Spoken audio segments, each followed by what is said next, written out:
Morara Kebaso is here with us this morning, and he's already in the hot seat of the Situation Room. He is late, very late. Morara, good morning. Good morning. I'm sorry I'm late. It's the traffic of the city, but I'm here now. Karibu sana. Asante. How are you doing?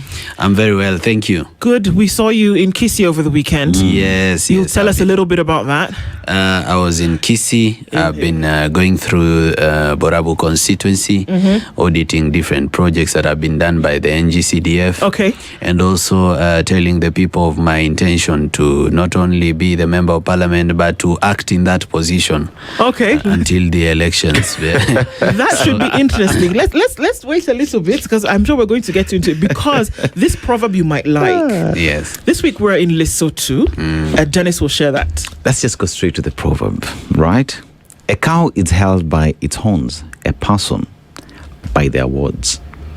A person by their words. By their words, yes. Words should mean something. And as they say, your word is your bond, and people trust you based on what you tell them.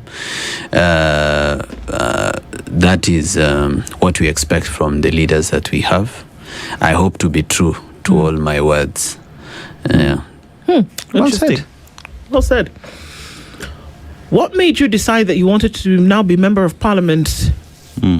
Well, politics is practical. It's not theory. So I have evaluated and looked at the political situation in the country. I've understood the voters. I've understood the political system. And I've realized that we are already in the mud. And since we are in the mud, the only way to get out of the mud is to walk through the mud. That you see, there's no way utatoka kwa matope without walking through the mud. So you'll have to get even more stuck as you try to get out. So the truth is that we are already in a bad situation. And anybody who tries not to play politics based on how it's being played is rejecting the present. What we should do is we should take up the political systems as they are, go into them, and be people who can make a difference. So yes, there is a difference between the Kenya we want and the Kenya we are already living in. The Kenya that we are living in is a political system where political parties are based on particular regions and particular communities, and those political parties have leaders, and also there are leaders who hold political positions by virtue of the fact that they give citizens money, handouts. So it is better if I take up a position such as member of parliament and transform a constituency. Then and only then will people understand what we are trying to do and how we are trying to do it. Because sometimes the best way to teach is through signs and wonders. Indeed. You were seen as the ambassador of developmental inadequacies or gaps in the country. You went around saying, well, this is what they told us was to be built. I mean, you did this to a far extent. And you seem to be talking about NGCDF also, and in terms of what it has been meant to do for development, and you seem to be having a particular problem with this. Today I even came with my file to the show. For Borabu CDF. This whenever as I do my research, I document it. I put all the documents here. Even when I find the companies that are doing the different contracts inside the constituency, I make sure I get the form of their CR12 and keep it in the file. What I've come to discover is that what is going on in my constituency is incompetence and pilferage of public funds. First, the member of parliament is elected to represent his people. Represent his people where? In parliament. The member of parliament has never been seen at the precincts of parliament. He has never gotten lost and found himself near parliament. You're saying that the member of parliament for Borabu constituency has never been to the National Assembly? Absolutely, I'm not lying. National radio, the most popular radio in Kenya. I'm here to tell you that even the Speaker of the National Assembly, there is a high likelihood that he has never seen my member of parliament and does not know him. He's learning about him through the media based on what I'm saying about Borabu constituency. 98% of Kenyans do not even know that Borabu constituency exists. Yeah, this is a very big constituency with a lot of wealth. So I'm the one who is now, bringing it to light and bringing it to the map. But surprisingly, my member of parliament is missing from parliament, did not vote during the finance bill, has never contributed to a single motion, has never spoken, has never even said hello or good morning or hello guys or nay when people are saying nay. You know, he has never said anything. He has never even taken a photo. And we know this because there's the Hansard, which is a yeah. public record. And Absolutely. we're saying Hansard shows no representation by the Member of Parliament there for Borabu. is no representation of the people of Borabu in Parliament. So now, but there is money CDF that he receives in the account. He made sure that PESA, he will not leave money. So the money every year when they are giving a Constituent Development Fund, we get 164 million. So I've been auditing where the 164 million goes. And all I can say is that I'm very sad. I began with a project called Kenyoro SDA Primary, where I found that a pit latrine was built with 1.8 million. No, it wasn't. It was. The document here. It's right here. It's in their, actually, it's in their financial statement. Okay. Prepared by their own accountant. So you see, hii ni kisu tu walijichongea wenyewe and they are the ones who sharpen their own knife. I went to the Borabu CDF office and found that they bought a water tank for collecting rainwater, 5,000 liter plastic water tank, which costs about 35,000-40,000 in the shop. They bought it at 500,000 shillings, $500,000. The same thing. Yes. Okay. I went to what we call it's called Mongori Primary School. It's one of the primary school where the Member of Parliament said he has a project for climate change, mitigation of climate change. Carbon credits. Yeah, and so he said he wanna plant trees, okay, and have a water tank in every primary school. Now, I looked at the trees. I counted the trees at Mongori Primary School. They were only 7. And remember, the Member of Parliament spent 6,492,000 to plant tree seedlings at various primary schools. I have audited the bursaries, where I spent almost 40 million on bursaries. And I now have testimonials from several constituents who are ready to go on record and even record a statement that they actually bought a bursary form. Bursary forms were being sold at 1,000 shillings. If you want a bursary form for your child, it's 1,000 shillings. And also there are people who have been put on the bursary list that they've received a bursary, but when they go to the school, the money was never sent. So you wonder, hapa katikati, where did the money go to? Then I'm also now worried about the contractors, the ones who are doing renovation. Unajua wanapaka rangi mabati, they paint the roof of a primary school, then they say renovations at a particular school. Now, these companies have gone through to investigate who are the owners, and I've come to find that one of the companies called Blue Tosha Limited is owned by the NGCDF chairman and the NGCDF secretary. It is sad. It's called Blue Tosha. It sounds like a washing soap. Huh? It's the directors are Dennis Rosana and Teresa Mateni, who are NGCDF Borabu chair and secretary. You know, that's conflict of interest. You cannot be the NGCDF chair and still be the contractor, allocating yourself, contracts. And they've been paid a lot of money, actually. In 2023 alone, on 26th October 2023, they were paid 1,156,539 shillings. 25th October 2023, they were paid 1,156,000. 7th August 2023, 1,697,000. 7th August 2023, 1,700,000. 10th July 2023, 985,000. 19th July 2023, 965,000. And this is only one company. They have 8. This is money that they have, according to what you've seen. This is money that is in their bank account. It is in their bank account. That has come into this company's bank account for offering services to the constituency. I can even tell you the bank account. Equity Bank Keroka. You give me a minute, I will find you the account number. They've been receiving money for what, Morara? For doing different works and different supplies to the CDF. You know, the NGCDF spent 3.9 million on committee allowances alone. Committee allowances. Yeah. 3.9 million. Kuketi to discuss how to do nothing. So I'm at a point where first I have to open the eyes of the people of Borabu constituency. Show them how their public money is being spent. First remind them that they pay taxes, because I come to realize that most of the people do not even believe they pay taxes. So when money is stolen, they don't believe it's their money. They think ni pesa ya mzungu fulani huko Nairobi. But they need to know that, when they buy sugar, they buy flour at the shop, they have paid taxes via VAT. Once they know that they pay taxes and I bring it to them that this is your money, then now they start caring how it is spent. And once they see how it's spent, they'll start understanding why there's poverty. In Borabu over the weekend, you then said the same things that you're saying now in a public forum. Yeah. And it became a little bit of a kerfuffle because somebody wasn't very happy with the way in which you did that. Was that the time to let people know that this is exactly what has been happening over time? You see, sometimes people speak about accountability like gossip. Yeah. We deal with accountability like gossip, where we discuss the leader when he is not here. But if he comes here, we say mtukufu, kiongozi, mheshimiwa, chairman. Hata mimi nilikuwa naambia hawa watu saa hii that hakuna mwingine tena kama wewe. Tumejaribu sana kujafuta kiongozi, lakini wewe, haki ya Mungu, mimi, because we are trying to appease him to give us something.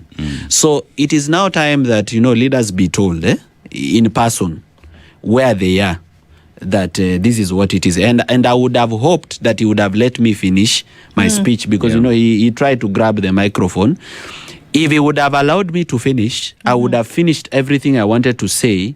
Then he would have come, since he was the one who had the microphone and he was the one who was welcoming people to speak. He would have had the opportunity to respond there and then and say, no, it was not. I did not spend 1.8 million to build the toilet at Kenyoro. I actually spent 2.5 million or whatever you would have said.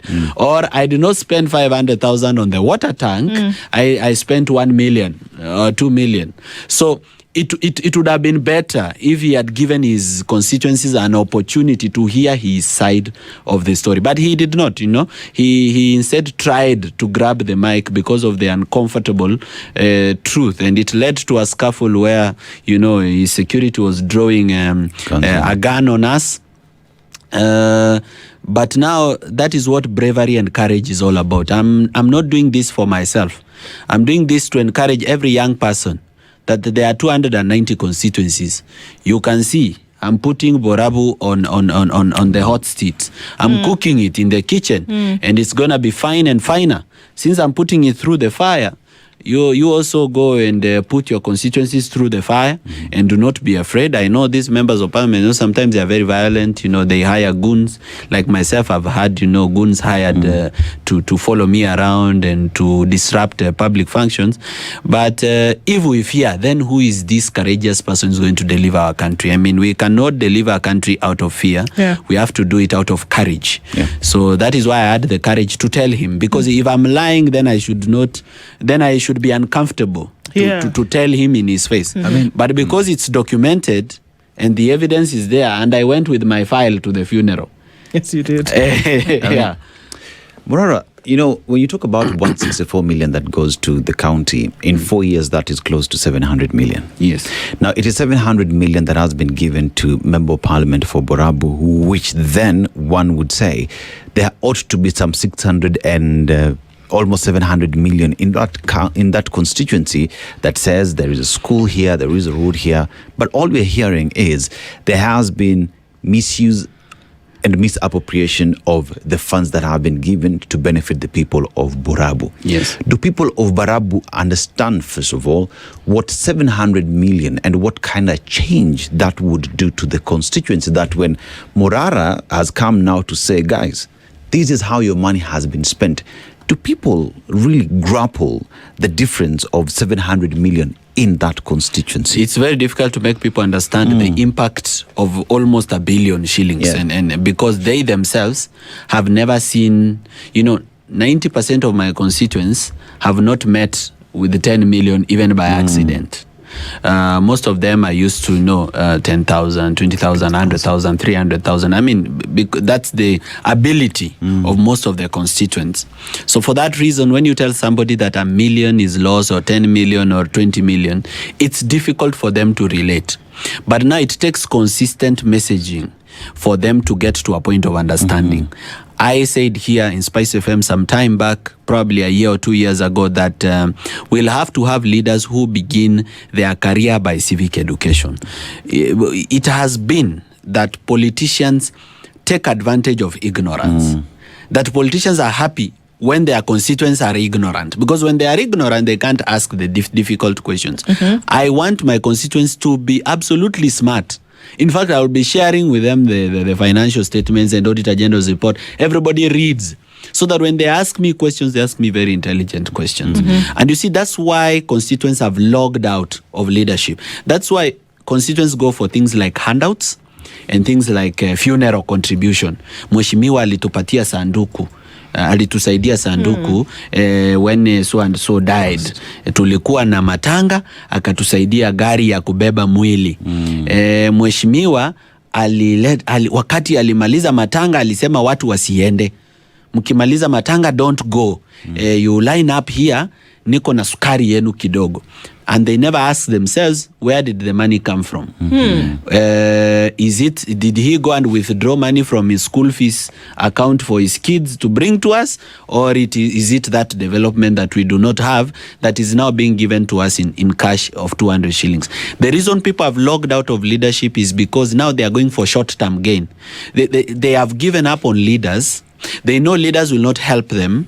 Therefore, tumukule saa hii. Si ndio huyu hapa. Tumukule wewe, tunajua utatusaidia wewe. Utaenda kujisaidia, because that's what leaders have been doing. It's repetitive.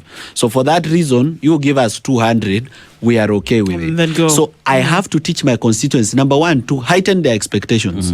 Wapandishe expectations kabisa of what they expect. So that this money that is coming to the constituents that's supposed to do development, when it comes, they ask me intelligent questions. It's not just 800 million. It's actually more.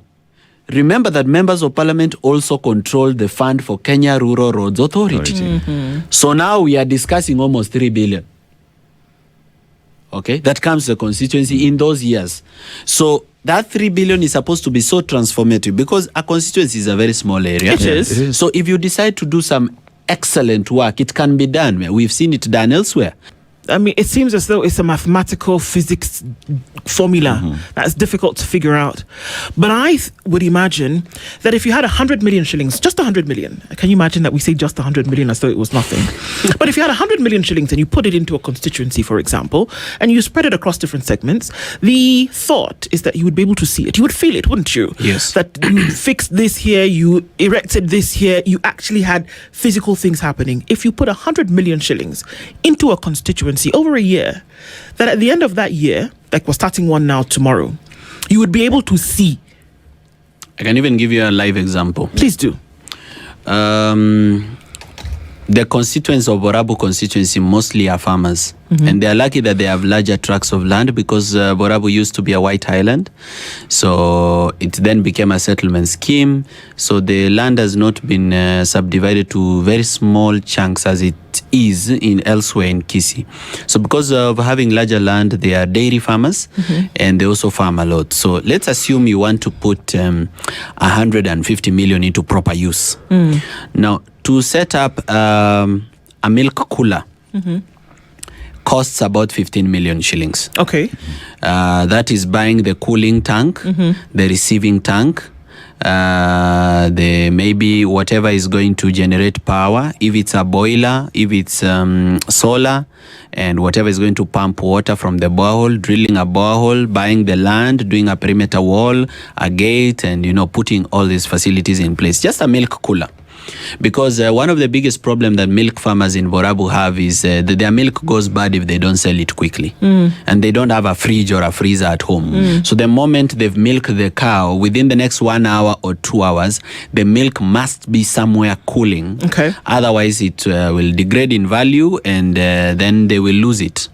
So for that reason, if Borabu has 4 wards, if you decide to do milk coolers in 4 wards, that would be 15 million times 4.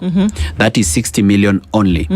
Now, what will this 60 million do? Right now, the people of Borabu are selling milk at 35 shillings per litre to brokers. The brokers are buying at 35 shillings per litre because if you don't sell to them, the milk will go bad. Right. But look at how much we are buying milk at the shop, because this is still the milk that ends up in our packets, in the milk packets. We are buying milk at 60 shillings for half a litre and 120 shillings for a litre. So from 35 shillings to 120 shillings, let's look at the cost. 35 shillings, you add maybe 5 shillings for transportation and maybe pasteurization. Then you add another 5 shillings now for for administrative costs and maybe packaging. Because when you buy a roll of paper for pouch packaging machine, you buy many pieces from China, it's gonna cost you maybe 2, 3, 4 shillings to pack one packet of milk. So your end cost per packet, transporting, pasteurizing it and packing it is around 45 shillings. Then they are selling what the end manufacturing cost is 45 bob, but they are selling it at how much? At 120 with very little benefit to the farmer. If these people had their own milk cooler, they would do milk bulking. If they do milk bulking, they get better prices because now they sell as a cooperative society. So when Brookside or KCC goes to buy milk from them, they will not sell at 35. No. They can sell at 50. Why? Because the company is not going to incur the cost of going around the villages picking milk. They'll come to this particular milk cooler for this ward and collect 20,000 liters at a go. Just pump it from the cooler to the refrigerated tank truck and go. So, sorry. So all the farmers in, give me one ward name in Borabu. Esise ward. Esise ward. All the farmers in Esise ward essentially would bring their milk in the morning to this cooler. Nobody has to go, this person border take, no. Everybody brings their milk to the cooler. It's operated by the county, for example. We put it in the hands of the community. The community. We say, these people of Esise, you're going to have a cooperative society. Got it. All milk farmers are going to be members of the cooperative society. And we can sell to and one then company. You will choose your own leadership that will manage the cooperative society, and you can change leadership every year. Got it. Now, this cooperative society is the one that will run this thing. Now, they will take maybe 50 cents from every liter for administrative costs and for growing the cooperative society. Then from there, let them manage and bulk the milk. That's eradication of poverty. Yes. When I was growing up, my grandfather Kebaso, the late, may his soul rest in peace, we used to milk up to 100 liters a day of milk. 50 liters in the morning and 50 liters in the evening from my grandfather's cow. Right now, we only have 3 cows. Why? Because 1, diseases. 2, milk stopped being beneficial to farmers. 3, theft of cows. It is one of the biggest problem in Borabu. Because Borabu, what we have is cattle theft. It's not cattle rustling. It's cattle theft by thieves, which was not there when Dr. Fred Matiang'i became the CS Interior. Because he comes from my constituency. I'm his member of parliament. I'm his acting member of parliament. You put yourself there. No, but I have volunteered for the job. And sometimes the best way, let all the youth know that the best way to get a job is to volunteer for it. So I volunteered for the job. So since he comes from my constituency, there was no such problems as it is now. So what has changed since then to date is leadership. The only thing that has changed is leadership. The people are the same. The cows are there, the homes are there, nothing has changed. The sun still rises up in the morning and sets at night. Night is night and day is day. But what has changed? Leadership. There is nobody first who is putting the community together to say, how will we share information and ensure that anybody who is strange among us is known? Because there's no thief who comes from very far in Bomet to come and steal in a home that he doesn't know, a cow that he doesn't know, and pass a road that he doesn't know. It's coordinated by locals. And the only way to deal with locals who are coordinating theft of property is to have a community coordination that then works with authorities. Now, the authorities, the police who are there, what are they doing? Because we have an anti-stock theft unit in Memisi, another one in Kebuse and other places. They are not doing their work. Even the county security committee is not doing their work. But what is the member of parliament doing? So that now you understand why Morara is the acting member of parliament. The member of parliament spent 1,800,000 to buy torches, gumboots, and jackets for his constituents to chase the thieves at night. Stop it. I mean, really? It's ridiculous. These are thieves that are armed. Some have rented guns. Some have arrows. You're not going to chase them with a torch. And why should they elect a leader for a leader to bring them a torch and a gumbo to chase thieves? There's a there is a constituency development fund committee that sits down to approve payments that will be spent of the NGCDF money. Yes. So the member of parliament doesn't have carte blanche over how this money will be spent. He doesn't alone. However, then the people who are agreeing for this money to be spent on something ridiculous like torches and gumboots to chase cattle thieves also then are complicit here, wouldn't you say? That is very true. Because the NGCDF, these are the key. If it was come down to accountability, they would be number one. Because they are the ones who are charged with that responsibility. Okay? But of course, the person who has put them there is the member of parliament. He is the one who has put them there, and he puts the people that have experience in theft. So he does not put people who do not have experience. Like now, the person who's been put in charge is somebody with a wealth of experience of how corruption should work. He was a former councillor, so he understands how these things should be packaged. And unfortunately, he is also a contractor through Blue Tosha Company Limited. He gets the work from this Blue Tosha, okay. Yeah, he is the director of Blue Tosha, and Blue Tosha is here receiving money from CDF. And all of these things are in this all these things are documented, they are actual, they are in the reports. So I don't even know why. I think people become overconfident as they steal with the time. In the beginning, they are very careful. Then with the first year, second year, third year, nobody's asking, nobody's following up, nobody even bothers to check the paper. So they are like, hiyo kampuni wakatujata jina yangu. I mean, Morara, I want to look at a situation where seemingly poverty is being weaponized to continue disenfranchising people. Why do I say that? Because like you've said, at the time when Fred Matiang'i was the CS Interior, there were no theft in the constituency. That today you'd be given a torch to go take care of the thieves on your own. That today we will bring a plastic container, water container at 500,000 and no one is going to ask about it.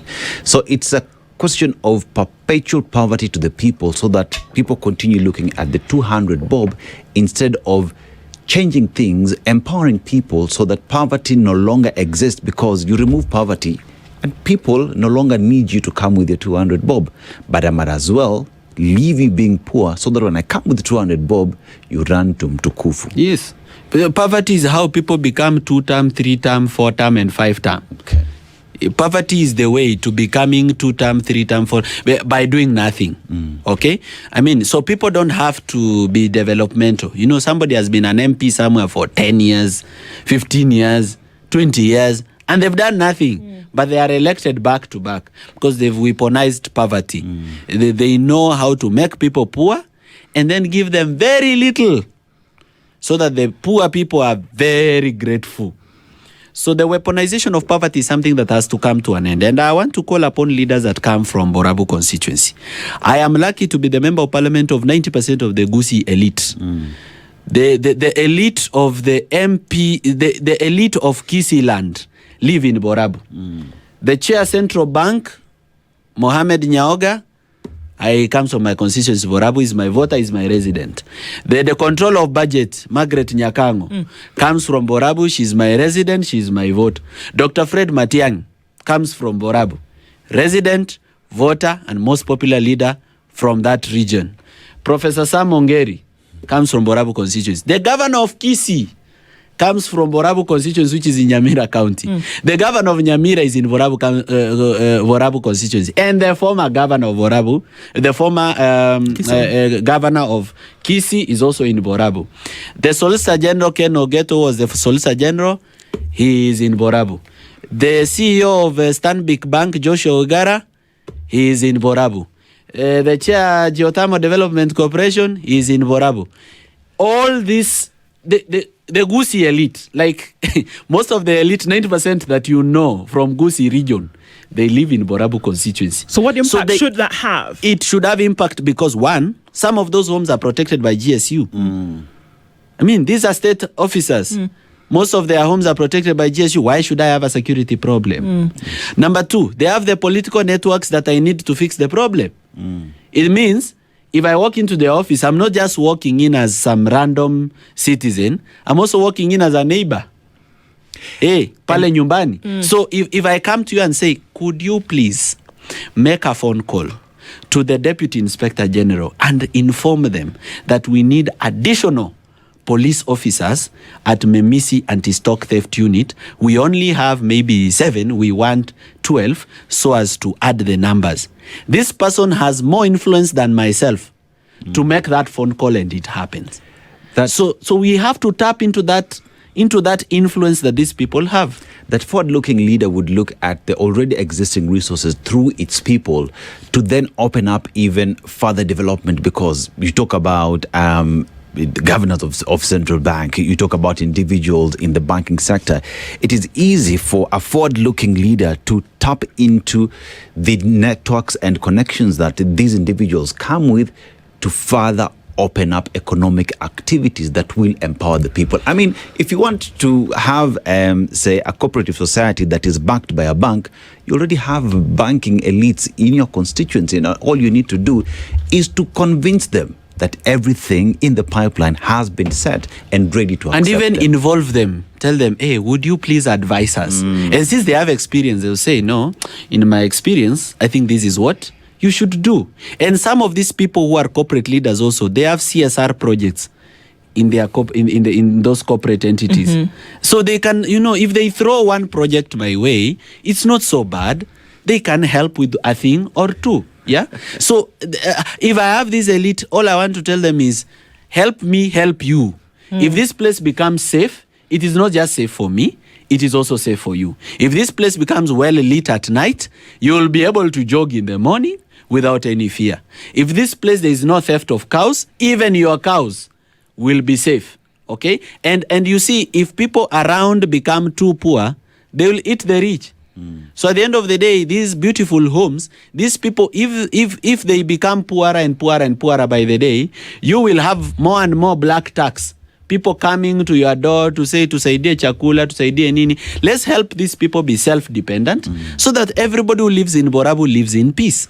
And that's what I'm saying. Within my own constituency, I don't just have elite. I also have educated people. I have been through the constituency during this week. I found youth. Hey, I met people with aeronautical engineering degrees. I met people with Bachelor of Education degrees. They graduated in 2019. They've never been employed So what since makes 2019. I hear you, and you've talked about an elite from this area. You've talked about people who seem to be with it when it comes to a very highly educated set of people, and yet are still able to elect leadership that thinks it's okay to fight insecurity by giving them a torch and gumboots, which probably don't cost the 1.8 million shillings, and the people who continue to be rendered in poverty. Why is that decision being made if there seems to be an understanding about what needs to happen in societies and communities? Okay, first, the elite are the minority. Okay. They are not the majority. But secondly, they've logged out of the politics of the region. They are also as disappointed as any other resident. I have received calls from a number of them. I don't have their permission to mention them, but they've told me, Kijana kanyaga mafuta, help us. And these are elite, people, like, for example, we have vice chancellors of university. The vice chancellor of Kisii University comes from Borabu. In fact, he's across the fence from my home. The chair or the vice chancellor for I think another university, I don't know, the Sijaton or JKUAT, they also come from Borabu. So I have received calls and messages from all these people, and they've been telling me, please, can you help us fix this thing? Why? Because they are also helpless. They are the elite. They understand what should happen. They are highly educated, but the residents are being given money to vote. that means a criminal will become the MP. And when a criminal becomes the MP, you as a resident, the only thing you can do is just stay within the four walls of your compound and try and enjoy the ambience and not bother with what goes on out there. But this time round, I'm going to ensure that first, money is not going to influence. Borabu is going to be the constituency where money will not influence who gets elected. I have already said it. I've told my people, and anytime I meet them, I've had almost 9 public forums. Sunday alone, I had 3 public forums. I went to Catholic Church Kebirigo, I went to Nyaramba Catholic Church, then I went to Maranatha Church in Itibo. Every single public function. In the afternoon, I met with ECD teachers from the whole Borabu sub-county. Every single public function I go, I have been free and open with them. You see, we have politicians who fear the people. Tuko na wanasiasa ambao wanaogopa wananchi. They don't want to tell the people the truth. They just say, skiza ground. What are people saying? People are saying they want money. Okay, but let's go get money for them. So we have leaders who are following the people. We don't have leaders who are leading the people. I have decided I'm going to be a leader. So when I sit down the people of Borabu, I tell them the truth. I tell them, this is one of the reasons yenye tuko hivi, musifikirie ni viongozi kwanza. Sosi ya viongozi ni sisi. And how do we end up with this kind of leaders? Okoserwa. Inaitwa okoserwa. Mogambi tosere. Tosere ni kakitu. So this 100 and 200 clean new notes that have a CBK, white tape that you keep being given is money that has been stolen from you. Nobody's bringing you their own money. They steal your own money because they've been contractors. Then they give you 200. You go and vote for them. When you vote for them, they have no intention of working for you. The only intention they have is paying back themselves the money they spent on you and stealing more for the next election. So for that reason, the people of Borabu, wawe wa kwanza. Borabu means light. Okay. Borabu means light in Ekegusi language. So since it means the light, this is where the light is supposed to begin from. Borabu, let them be the light, which is Borabu. Let them now help in becoming the first constituency that is going to elect somebody without cash handouts. There you go. Yani si lazima niwapatie pesa. Nyinyi niamini tu niwafanyie kazi. End of the story. Morara Kebaso, you still do the thing. And this actually is interesting because it is applicable across the country. If it can be done in Borabu, it can happen everywhere in Kenya. Asante sana for being here with us this morning. Thank you. Thank you so much. A very good morning. This is the Situation Room, the only way to start your day.